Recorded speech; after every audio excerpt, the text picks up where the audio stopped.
वेगळं ब्रँड भाऊबंद बिवबंद तर बरं नाला किती यांचं काय भाऊबंद तर खापाखप मारायला पाहिजे हो.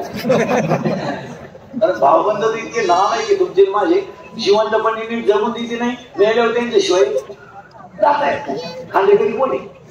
मग जुने माणसं घरचेच 5 पोरं का होते नको मला राम राम आपली स्टोरी उचलली पडत भाऊबंद इतके हातगटे पहिल्या दिवशी 2 भाकरी घेऊन येतात त्यांच्याकडून 2-3 लसणाच्या आपली लसणाची मिरची आणि लोणचीच्या खापा आणि 10 दिवस आपल्या घरी जेवाय नसतं म्हातारं मिळालं तर परवडला काय न पाणी आहे ना नाही खाऊ. एक दिवस येतो आणि खाऊ लागतो आपल्याला. त्याला काय ते गोड काय कोणता घास मध्ये कडू घास खडू घास 3 पोतं वाजली किती म्हातारा गेलो नसतं मिळालं म्हातारं तर बरं. आणि ते इकडं तिकडं येळभर त्यांची कामं करायची जेवायच्या टायमाला आमच्याकडे आवडलं रे आवडलं मला 2-2 घास टाइम झालाय थोडा मागताय का तू तर उद्या अंडे तळाय सांगशील हा खेळ झालाय. आणि भाषण करणार नाही सांगू देतो झोंबल तुम्हाला झोंबू द्या. पण आपल्याकडे चुकीची पद्धत आली चुकीची की माणूस मेल्यानंतर अंत्यविधीच्या दिवशी तुम्ही भाषण करता ती चुकीची आहे. 10 करा पुण्येश्वराला करा पण ते भाषण नको आहे. माणूस नवना गेलाय रात्री आई आहे त्याची वय झालंय शुगर आहे मानसिक धसका बसत नाही कोणत्याही घरातून व्यक्ती गेल्यावर त्या कुटुंबाला धक्का बसत नाही. त्याची पोरगी पुण्यावरून आली मुलगा मुंबईवरून आला घरात उपाशी त्या नातांना जेवण नाही आणि तुम्ही माणूस झाल्यावर भाषण आणता ते चुकीचं आहे. त्या घराला आधार दिला पाहिजे का तुम्ही माईक जोडून तुमचा तडाखा उठाला पाहिजे. तुम्ही भाषण करा मग आदल्या दिवशी का उद्या हे जाणार आहे मग येऊ ते भाषण चुकीचं आहे. कारण त्या कुटुंबाला आधाराची म्हातारी बाई आता हे समजा अशुभ मुलगा आहे एक त्याच्या हृदयाला तेवढी जखम होणं साहजिक आहे. भाऊ आहे त्याच्या हृदयाला त्या वेदना होणं साहजिक आहे. काही झालं तर त्याचे ते वडील गेले बोलायच्या गोष्टी नसतात तुम्हाला. आणि ह्या गोष्टी तुम्ही दुःखाचा आधार घेऊन नाही करत त्या भाषणात तुम्ही तुमच्या प्रेस्टिजसाठी करता हे चुकीचं आहे. तो मुलगा काही जरी झालं तर त्याचा बाप आहे होतो आणि आयुष्यामध्ये तो मुलगा त्या बापाला मुकला आहे. तुमच्या माझ्या बोलण्याने त्याला बाप परत येईल असं नाही घडणार. त्याला आयुष्यभर बाप नाही त्याच्यावरच जगावं लागेल. त्याला कोणीतरी मायेचा हात फिरवणारा त्याच्या घरातून गेलाय. आता भाऊ आहे त्याचे भाऊ राजकारण असेल पण कुठेतरी भावाला भावाचा आधार आहे पण नसुद्या नाही पण आधार तुटल्यासारखं तर होतंय की नाही पत्नी. आणि आपण त्यांना आधार दिला त्यांनी मोकळचा गाव खायचा मौत 12ला झाली भाषण 1:30 वाजेपर्यंत आणि भाषण काय यायची गावात पोकळे नाही सोकळे नाही काही होत आणि ही पोकळी कधी भरून निघेल तू गेला तर भरून निघेल नाही याला कुठेतरी कंट्रोल आणि ते भाषणच नकोय. तुमचं काय मत थोडं चांगले माणसं आहे 1-2 बोललेले काय फरक पडत नाही पण ते मौतीचं भाषण चुकीचं आहे. आणि हे कोणी पद्धत आणता याचा पहिला शोध लावला पाहिजे.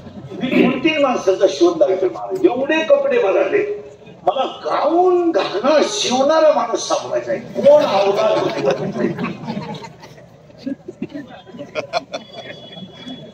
तो टेलर पहिला सापडायला पाहिजे आणि जाग्यावर दिसल्या उडावला पाहिजे. त्याला पुढचं काही हो कोणी शोध लावला त्या गाऊनचा त्याचा पहिला शोध सासू सुद्धा ओळखी कुणी आणला तो काय झाला उडून हे शोध आणतात. तुम्ही मला आपली लहानपणी चेपटी फाटली आपली आई ठिगळ जोडायची ठिगळ आणि आपण म्हणायचं आई लोक मला पाहते अरे बाबा बारीक वगैरे शिवली आणि आतून ठिगळ दिलंय कळणार नाही. आता फाटकी चटणी घालायचं फॅशन आहे.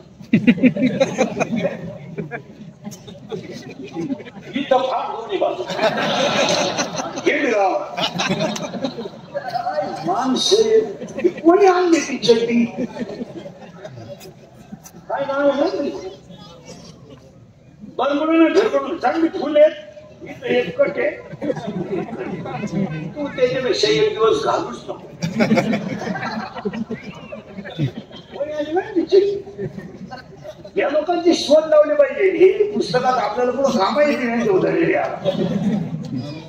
ती चड्डी अरे रात्री दिवस आम्ही खरं बोलतोय लोकांना राग एक जाहिरात टीव्हीतली खरी लोक बोलत नाही आपण जर आपल्या महिलांना म्हणलं पदर घे तर लोकांना राग चित्रपटातली नटी दाहून 10 गडी आणते कोणी बोलत नाही गड्यांना गोळ्या घालते उसरू गडी आपली ती पण एखादा क्लिप टाकणारा म्हणला का हा महिलांच्या विरोधातला अन्याय नाही ते म्हणत्या करणं ही आपली संस्कृती जनार्दन बाई दारू पिती चित्रपटात आणि 10 गडी उसरून आपली लोक पाहतात आणि आम्ही नुसतं मला बदल इंदुरीकरांचा तोल सुटला आणि एक शब्द त्यांची जीभ घसरली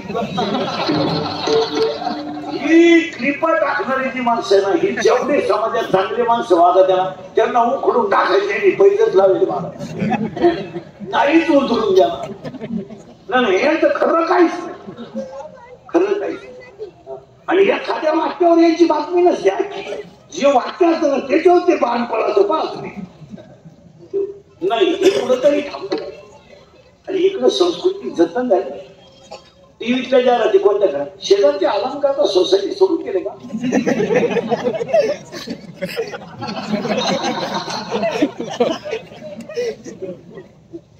शेजारचे अलंकार सोसायटी सोडून गेले का हे अलंकार कोण हे आमची लहानपणी बाळा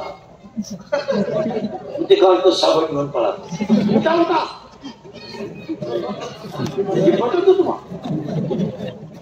डिस्ट्रिक्ट खाल्यावर म्हातारी मुळे आणत असते म्हातारी दुकानातच तुझ्या हे रे डवली लावून जर माणसं गोरी होत असते तर मीच गेले दिवस सावळत असतो हे समाजाला मागं येणारी घटना तुम्ही सहन करता आणि समाजाला आमच्यासारखे रात्रंदिवस दिल्लीच्या जागापासून सांगता यांना तुम्ही डॅमेज करता आणि यांना डॅमेज करणं हा तुमचं बिझनेस झाला आज तमाशाची बाई दिवसभर पोटासाठी स्टेजवर नाचते तिला लोक खडे आणतात अजून 10 वर्षांना आपल्याकडे तमाशा नावाची कला सुद्धा शिल्लक नाही अरे ती बाई हौसपणे नाचत राहिले ती दिवसभर पोटासाठी नाचते तिला लोक खडे आणतात शिंद्यात नको ते दाखवलं जातं तुम्ही तिथं गुणगान गाता असं बोललं का नाही चित्रपटाच्या विरोधात इंद्रीकरांनी वाक्य केली अरे घराला न्याय द्या कधीतरी अभिमान आता मला बनवायचं का नाही तुम्ही बसणार का वर आज काय नाही अशा भावना भावपूर्ण सगळ्यांनी वाटायला या मुद्द्यांचा विचार केला मेलेल्या माणसाची नदीत टाकली पाहिजे नदीत गोधाड्या टाकल्या कामा नाहीत नदी ही नदीत गोधाड्या टाकता कामा नाही म्हातारीचे मणी टाक सोन्याचे 2-4